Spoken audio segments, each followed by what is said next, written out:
Would you be able to tell me, like start from the beginning of like when the transition started, like actually before the transition started, what made you want to transition, and then from there on?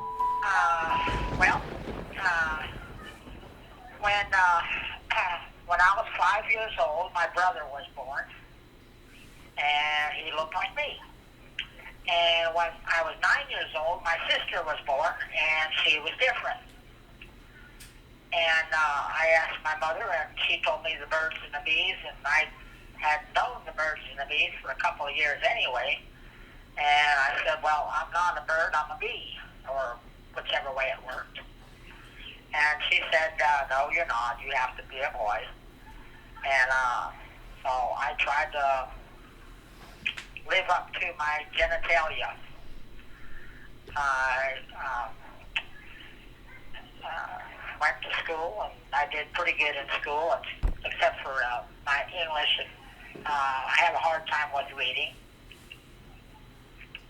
And then I went to junior high and high school. And when I was in high school, I had all kinds of girlfriends. And I had guys coming around asking me what the heck I was doing. And I said, well, I don't know. We're friends. And that was it. We were friends. It wasn't a boy and girl thing. It was just, we were friends. And I don't know how or whatever, but this was in 63, 64, 65, and uh, there was nothing about, this in the news at all. But the girls at school, they somehow picked up on who I was. And then I got out of high school, and I joined the Navy, and I was somewhat convinced that if I joined the Navy, it would make a man out of me. And then being in the Navy, everybody on ship, with the exception of me, I guess, would get off the ship, look for the nearest bar and the nearest brothel, and I would go out and just walk around, see the sights, do some little shopping here and there, send a few different things home, and I was a pretty good sailor. I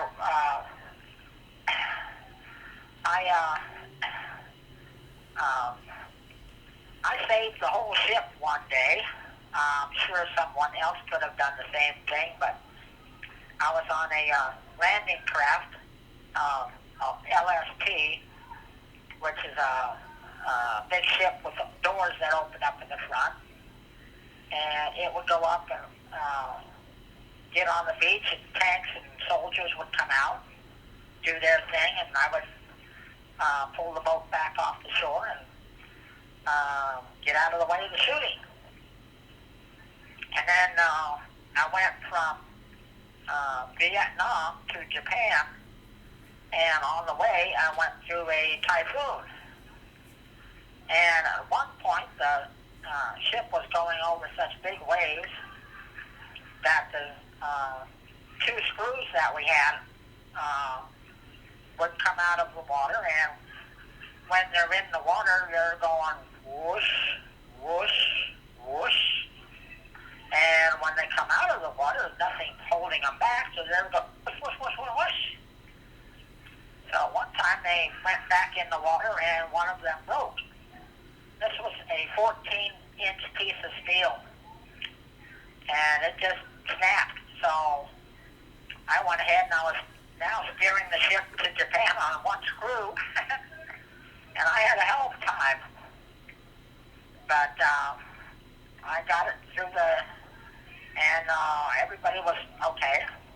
And like I said, I'm sure if somebody else had been on the bridge, they could have done the same thing, but I consider myself a little hero after that. Anyway, after 3 years and 7 months, I got my discharge, honorable discharge, and I was down in San Diego. We were in an office talking, and the guy that was filling out my paperwork, he said he had to do something else and had me sit out in the waiting room. So while I was out in the waiting room, like everybody else, I was looking at a magazine, and I saw in the magazine this article about Christine Jorgensen, who had just had the surgery. And I think I read the article about 4 or 5 times, and I said that was me. I got back to home, which was in San Francisco, and I saw the doctor that had been mentioned in the article. And after about an hour, I guess, I don't know, after a little while anyway, he went ahead and started me on hormones, and then a couple years later, I got the money up and had the surgery. And I've never regretted it once.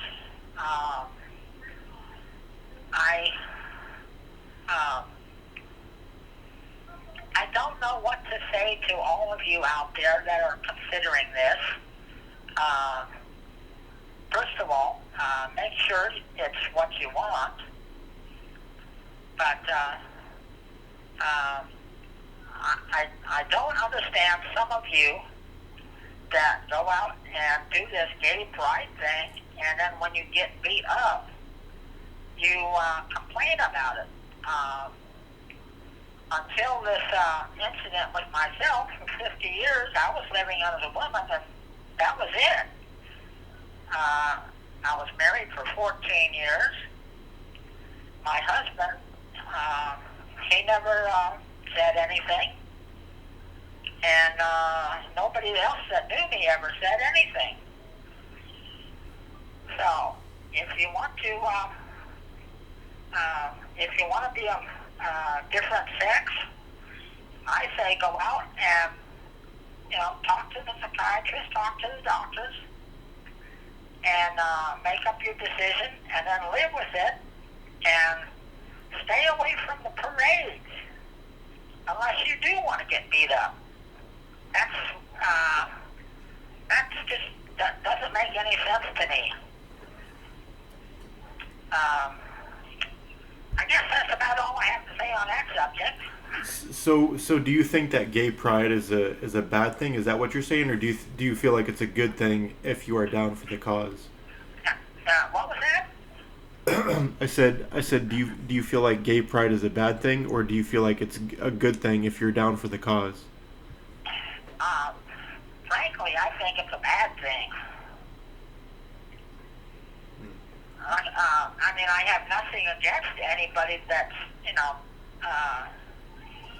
wants to change their sex for one reason or another, but I just don't understand it. I mean, I had never been with a woman, and I had never been with a man until after I had my surgery.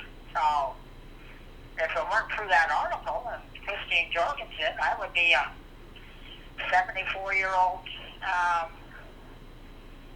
virgin right now, I suppose. There's a question that a lot of people always have for people that are transgender, but are always too afraid to ask it. And I mean no offense when I ask you this, but how did you come up with the name Susan when you did decide to transition? Well, I consider when my sister was born, my mother gave the name Susan to her, and I considered myself to be the first girl, so I just took it. So it was the name that your parents were going to use but didn't use, and that's why you wanted to use it? My mother died when I was while I was in the Navy. When I was overseas, my mother died, and my father died a few years after I got back. I've always felt uh, very secure in myself. And when uh, when I got back, like I said, I saw this psychiatrist and doctor, and I started the process. And as I felt very secure with myself, I told my father. Uh, I think it was $4,000. It might have been 3,000, but it was either 3 or 4,000. I had asked my father for, and he gave me the money, and I told him to go ahead and give the house and everything else to my brother. And then my sister, she had Down syndrome, and my mother had a hard time with her. And she was placed in a group home with a lot of other children with Down syndrome. And then I had my father, or I asked my father to go ahead and have my brother give my sister some money once a year, because in California, if a person has money, then and if a person has in California, if a person has money and is on the medical medical situation where they are paying someone to take care of you, the state takes money. So I told my father to have my brother give my sister just a little bit of money every year, so that she could have something, and that the state not take all her money away.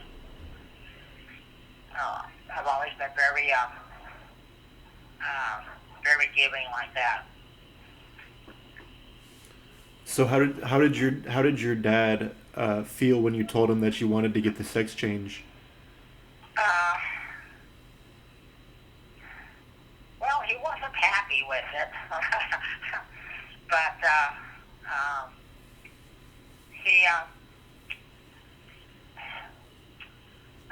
he really didn't say a lot.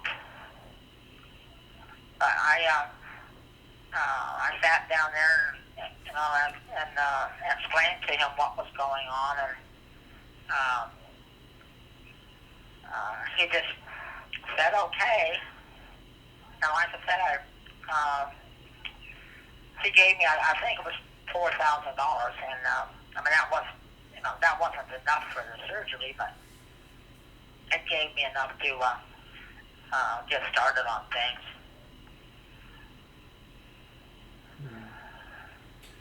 So what was life like from then on out then for you? Did anything change other than, you starting to change your sex? Say that again? I said from then on out, did what else changed in your life other than, changing the, gender of yourself? Did anything else change in your life, like, Oh, well, I stayed in, we actually lived in Richmond, right across the bay from San Francisco. I moved to San Francisco, and I got a place there. And I did just kind of little odd jobs. Uh,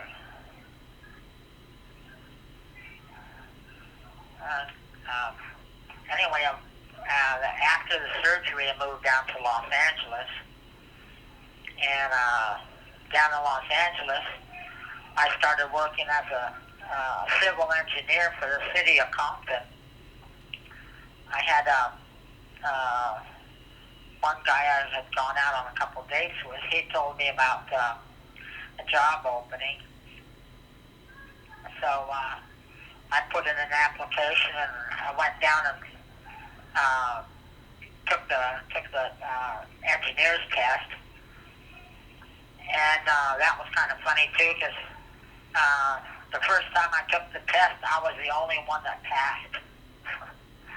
uh, they they said you could bring a slide rule, so I brought a slide rule. And at that time, the little calculators had just come out, and half the guys, there were it was just myself, and the rest were guys. Half of them had little calculators, and I was sitting there with my slide rule, and I said I was the only one that passed. And then a couple of weeks later, there was a oral review, and there was 2 guys and 1 woman on the oral thing, and I answered all the questions. And the couple guys there's two guys, there's 3 guys, and then they were asking me questions that really didn't have anything to do with engineering. And then when I took the test the second time, one guy passed it with me, and it was the same test, so I got an even higher score. And then when I got the oral board, there was two guys and 1 woman on the oral board, and all the questions pertained to engineering, and I got the job. So I worked for the city of Compton as a civil engineer for a couple of years, and then the city council went ahead and wanted a new office. So the city councilmen went out, they bought the old J.C. Penney building for 10 cents on the dollar and sold it to the city for $10 on the dollar. They made a bunch of money, the city went broke, and myself and a whole lot of people got fired. So You said you said that you worked for Compton for a while. Were you living there when that was like the Crips and Bloods and the Latin Kings were real bad? I'm having a hard time hearing you with all the noise in this place. Oh, I said when you were living in Compton, were you there when like the Crips and the Bloods and the Latin Kings were bad, like in the 80s and 90s? Um, no, I really didn't think it was that bad down there. So you never had any like scary run-ins or anything, or No, not really.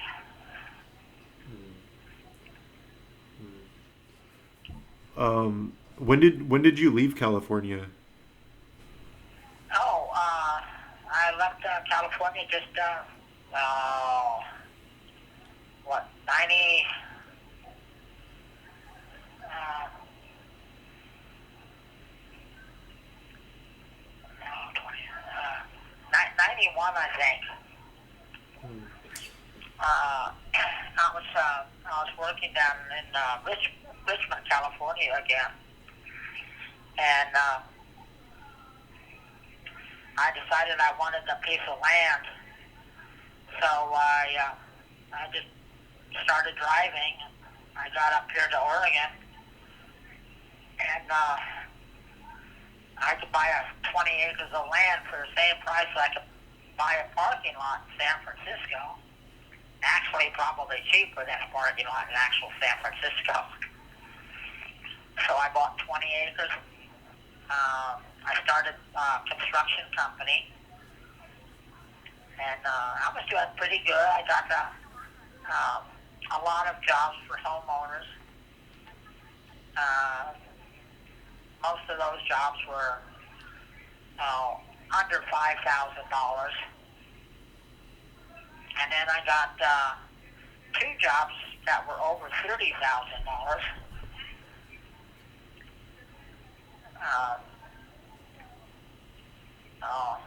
I was doing okay for myself. I had my land was all paid for, and then all this happened. Steve, I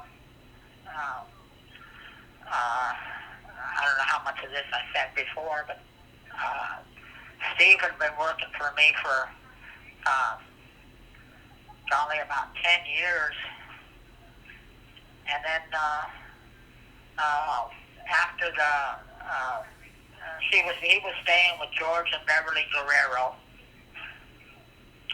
And after George died, uh, Beverly would not buy him any beer. So Steve started stealing.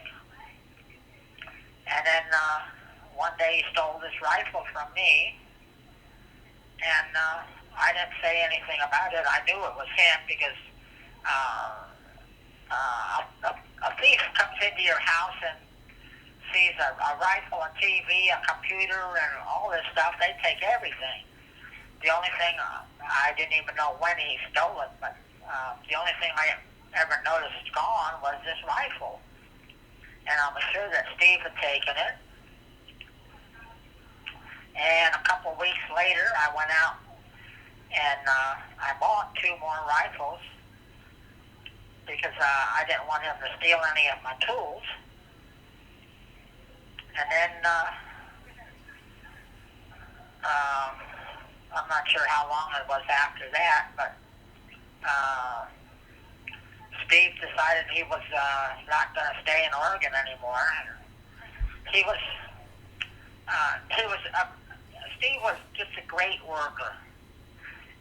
You could not give him anything that required any brains, but if it was remedial work, picking up stuff and moving stuff from one place to another, he was fantastic. He never complained, but he was also, how do I want to say this? He was just slow mentally, and he would not take criticism at all.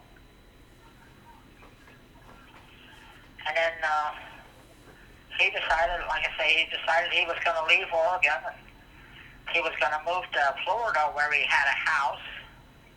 And this didn't make any sense because I couldn't understand Steve living in a little trailer on somebody else's property with no pay for 10 years and then having a house in Florida. This didn't make any sense at all. So I tried to get him to stay. And he said no, he was going to go, and he wanted $100, so I gave him $100. And I stupidly said, I'd like to. I know that you stole a rifle from me. I'd like to know who you sold it from so I can get it back. And I should not have said anything. I should have just let it drop. But he went nuts.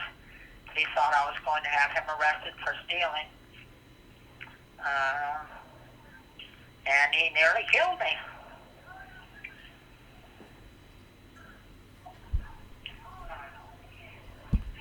And that's when you had to defend yourself and took the rifle from him, or you had a rifle or Yeah. something and had shot him. Yeah. I mean, he was beating me with the rifle. He was beating me with the rifle. I was holding on to the barrel, and he was holding on to right next to the trigger, I guess. And he was holding the rifle right next to the trigger, and he was hitting me in the chest. And